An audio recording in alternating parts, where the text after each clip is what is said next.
Hi అండి. Welcome to one more daily vlog. అందరూ ఎలా ఉన్నారు? నేనైతే చాలా బాగున్నానండి. మీరందరూ కూడా బాగుండాలి అని మనస్ఫూర్తిగా కోరుకుంటున్నాను. లాస్ట్ వీడియోలో నా సెకండ్ బేబీ డెలివరీ గురించి మీతోటి అయితే షేర్ చేసుకున్నాను కదండీ. అయితే వీడియో లెంత్ సరిపోక సగమే చెప్పాననమాట. ఇంకో సగం అయితే ఈ వీడియోలో షేర్ చేసుకుంటాను. ఇంకా ఈ వీడియోలో అయితే కంప్లీట్‌గా చెప్పేస్తానులెండి నా డెలివరీ ఎక్స్‌పీరియన్స్‌ని మీతోటి. వీడియో నచ్చితే మాత్రం చిన్న లైక్ చేసి ఛానెల్‌ని సబ్స్క్రైబ్ చేసుకోవడం మాత్రం మర్చిపోకండి. మన ఛానెల్‌లో ఇలాంటి డైలీ వ్లాగ్స్ కంటిన్యూస్‌గా వస్తానే ఉంటాయి. లాస్ట్ వీడియో చూసిన వాళ్ళకైతే నేనేం చెప్తున్నాను ఏంటి అనేది ఒక క్లారిటీ ఉంటుంది. లాస్ట్ వీడియో చూడకుండా డైరెక్ట్‌గా ఈ వీడియో చూస్తున్న వాళ్ళకి అర్థం అవ్వాలి కాబట్టి చిన్నగా అయితే ఫస్ట్ నుంచి షార్ట్ కట్‌లో చెప్తాను. నాకు డెలివరీ పెయిన్స్ అయితే ఎర్లీ మార్నింగ్ 5:30కి అలా స్టార్ట్ అయ్యాయండి. ఇంకా స్టార్ట్ అయిన తర్వాత ఆఫ్టర్‌నూన్ వరకైతే చూసామన్నమాట. ఇంకా 12, 11:30 ఆ టైంకి అయితే హాస్పిటల్‌కి అయితే స్టార్ట్ అయ్యాము. ఇంకా పెయిన్స్ అయితే తగ్గకుండా ఇంకా అలానే కంటిన్యూస్‌గా వస్తుంటే ఇంకా హాస్పిటల్‌కి వెళ్ళిన తర్వాత అయితే మెయిన్ డాక్టర్ ఉంటారు కదండీ! ఇంకా ఆవిడైతే నన్ను చెక్ చేసి ఇది డెలివరీ పెయిన్సే ఈరోజు మిడ్‌నైట్‌కి గానీ, ఎర్లీ మార్నింగ్‌కి కానీ డెలివరీ అయిపోతుంది అని చెప్పేసి, ఈవినింగ్ అయితే ఆవిడ ఇంటికి వెళ్ళిపోయారండి. అంటే ఆవిడ డ్యూటీ అయిపోయింది అంట. వెళ్ళేటప్పుడు అయితే అక్కడ నర్స్ ఉంటారండి. గవర్నమెంట్ హాస్పిటల్‌లో నర్సెస్ ఉంటారు కదా! నైట్ డ్యూటీ టైంలో. ఆ నైట్ డ్యూటీ నర్స్‌కైతే నన్ను హ్యాండ్ ఓవర్ చేసేశారు. ఇంకా వెళ్ళేటప్పుడు కూడా చెప్పారనమాట. ఏదైనా ఎమర్జెన్సీ అయితే నాకు కాల్ చేయమ్మా అని నాకు చెప్పి ఇంకా ఆవిడైతే వెళ్ళిపోయారనమాట. ఇంకా ఇక్కడ వరకు జరిగిన సినిమా అయితే బానే ఉండిద్ది. ఇంకా అసలు సినిమా ఇక్కడి నుంచే మొదలైద్దనమాట. ఇంకా ఆ రోజు మార్నింగ్ స్టార్ట్ అయిన పెయిన్స్ అయితే ఆ రోజు నైట్ వరకు కూడా అలానే ఉన్నాయండి. ఆ డాక్టర్ అలా చెప్పి వెళ్ళిన తర్వాత చాలా సేపు వాకింగ్ చేశాను. ఇంకా నా వల్ల కాక చాలా వీక్‌గా అనిపించింది. కొంచెం వీక్‌గా అనిపించి 8:30, 9 ఆ టైంలో నేను పడుకుంటాను అని చెప్పేసి వెళ్లి పడుకున్నానండి బెడ్ మీద. ఇంకా అలా పడుకున్న వెంటనే ఉమ్మనీరైతే లీక్ అయిపోయిందనమాట. ఇంకా అలా లీక్ అవ్వడంతోనే అక్కడ నర్స్‌కి మేమైతే ఇన్ఫార్మ్ చేశాము. ఇలా ఉమ్మనీరు లీక్ అయిపోయింది అని. మేము అలా చెప్పడంతోనే ఆ నర్స్ వచ్చైతే నన్ను చెక్ చేసేసి ఇంక మొత్తం డైలైట్ అయిపోయింది. నువ్వు ఇంక డెలివరీకి రెడీ అయిపోయావు. లేబర్ రూమ్‌కి పద అనేసి నన్నైతే లేబర్ రూమ్‌కి తీసుకెళ్లారండి. తీసుకెళ్లారే గానీ వెళ్ళేటప్పుడు నాకైతే కొద్దిగా మైండ్‌లో అయితే డౌట్‌గా ఉంది. డెలివరీ గనక స్టార్ట్ అయిపోతే నాకు పెయిన్స్ రావాలి కదా! పెయిన్స్ రావడం లేదు ఏంటి అని నేను అక్కడికి చాలా అనుకున్నాను. బట్ డాక్టర్స్ కన్నా ఎక్కువ మనకైతే ఏం తెలీదు గదా! వాళ్ళు చెప్పినట్టు మనం చెయ్యాలి అనేసి ఇంకా నర్స్‌తో పాటు నేను కూడా మా అక్కకి, మా అమ్మ వాళ్ళకి ఇంకా నేనైతే కొంచెం భయంగా వాళ్ళ వైపు చూసుకుంటూ ఆవిడ ఎనకాలైతే నేను వెళ్ళిపోయానండి. వెళ్ళిన తర్వాత నన్నైతే బెడ్ మీద పడుకోబెట్టేశారనమాట. ఇంకా బెడ్ మీద పడుకోబెట్టేసి ఇంకా ప్రొసీజర్ అయితే స్టార్ట్ చేశారు. పెయిన్ వచ్చినప్పుడు గట్టిగా పుష్ చెయ్యి అంటున్నారే కానీ, పెయిన్ వస్తుంది గానీ, పుష్ చేసే అంత పెయిన్ అయితే రావట్లేదు. బేబీ బయటకొచ్చేటప్పుడు నార్మల్ డెలివరీ ఎక్స్‌పీరియన్స్ ఉన్న వాళ్ళకైతే ఒక ఐడియా ఉంటదండి నేను చెప్పేది. మనకి బేబీ బయటకొచ్చేటప్పుడు తట్టుకోలేనంత పెయిన్ వస్తదనమాట. ఎలా వస్తదంటే, అక్కడున్న బోన్స్ అన్నీ కూడా ఇరిగిపోతున్నాయేమో, ఇంకా ఏదో అయిపోతుంది నాకు అన్నంత తట్టుకోలేనంత పెయిన్ వస్తది.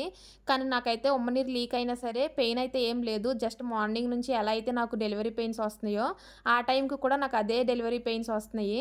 అక్కడికి వాళ్ళు నన్ను పుష్ చేయమని తిడతన్నారు. నేనింక అక్కడికి చెప్తున్నాననమాట. "నీకు పుష్ చేయడం రావట్లేదు. నీకు ఇదేమి ఫస్ట్ డెలివరీ కాదు గదా! సెకండ్ డెలివరీయే కదా! ఎందుకు ఇలా చేస్తున్నావు? నీకు తెలియట్లేదా? అది ఇది చదువుకున్నావు కదా! నువ్వు చదువుకున్న మూర్ఖురాల్లాగా చేస్తున్నావేంటి?" ఇలా రకరకాలుగా నన్నైతే తిట్టేశారండి వాళ్ళు. నేనక్కడికి చెప్తున్నాను, "మీరు చెప్పేది నాకు అర్థమవుతుంది. నాకిదేమి ఫస్ట్ డెలివరీ కాదు. సెకండ్ డెలివరీనే. బట్ నాకు పుష్ చేసే అంత పెయిన్ నాకు రావట్లేదు" అనేసి నేను మొత్తుకున్నాను వాళ్ళని. అయినా సరే వాళ్ళు నా మాట వినలేదనమాట.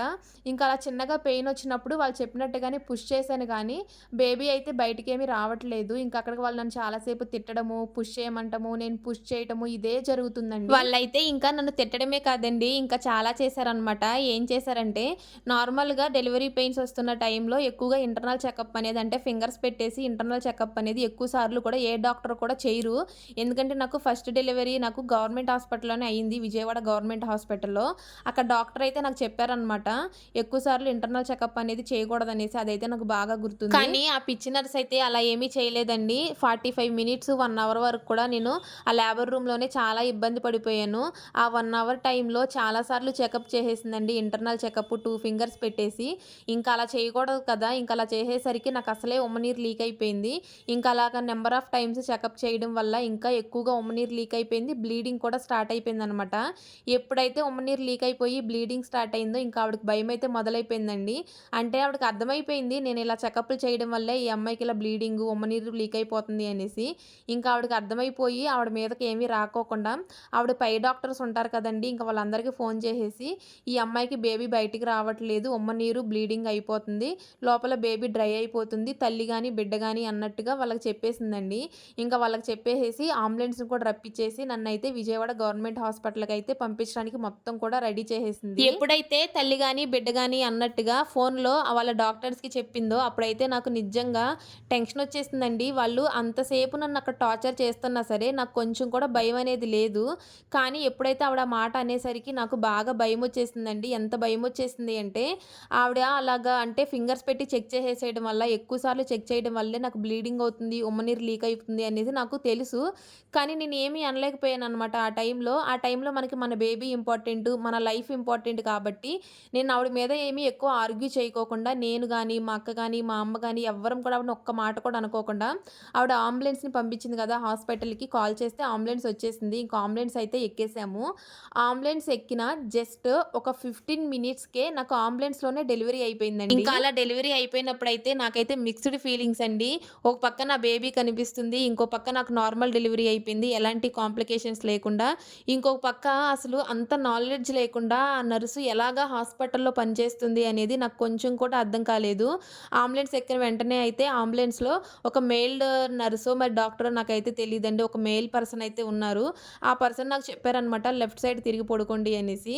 ఇంకా అలా నేను లెఫ్ట్ సైడ్‌కి తిరిగి పడుకున్నాక జస్ట్ ఒక 2-3 మినిట్స్‌లోనే నాకు అసలు మెయిన్ డెలివరీ పెయిన్స్ అయితే స్టార్ట్ అయ్యాయండి. అంటే బేబీ బయటకొచ్చేటప్పుడు ఎలాంటి పెయిన్స్ అయితే స్టార్ట్ అవుతాయో, ఆ పెయిన్స్ అయితే నాకు స్టార్ట్ అయిపోయాయి.